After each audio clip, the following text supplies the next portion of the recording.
Hi అండి, welcome to Srilakshmi kitchen. ఇవాళ sweet recipe వచ్చేసి రవ్వ కేసరి. తయారీ విధానం చూద్దాం. స్టవ్ ఆన్ చేసుకొని పెనం పెట్టుకొని అందులో 2 టేబుల్ స్పూన్లు నెయ్యి వేసుకోవాలి.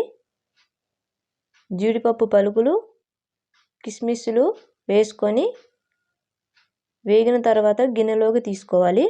అదే పెనంలోకి 1 గ్లాసుడు బొంబాయి రవ్వ తీసుకోవాలి. మంచి వాసన వచ్చే వరకు వేయించుకోవాలి. ఇలా వేగితే సరిపోతుంది. 1 గ్లాసుడు బొంబాయి రవ్వకి 2 గ్లాసులు నీళ్లు సరిపోతాయి.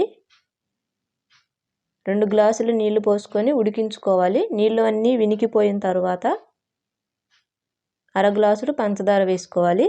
పంచదార మొత్తం కరిగిన తర్వాత రెడ్ ఫుడ్ కలర్ వేసుకోవాలి. ఇది ఆప్షనల్ మాత్రమే. 2 టేబుల్ స్పూన్ల నెయ్యి వేసుకొని మొత్తం కలుపుకోవాలి. వేయించి పెట్టుకున్న జీడిపప్పు పలుకులు వేసుకోవాలి. జీడిపప్పు, కిస్మిస్లు నోట్లో వేసుకుంటే వెన్నలా కరిగిపోయే రవ్వ కేసరి రెడీ అండి. మీరు ఒకసారి ట్రై చేసి ఎలా వచ్చిందో కామెంట్ చేయండి. వీడియో నచ్చితే లైక్ చేయండి, షేర్ చేయండి. మరిన్ని రెసిపీ కోసం నా ఛానల్ సబ్స్క్రైబ్ చేసుకోవడం మాత్రం మర్చిపోకండి.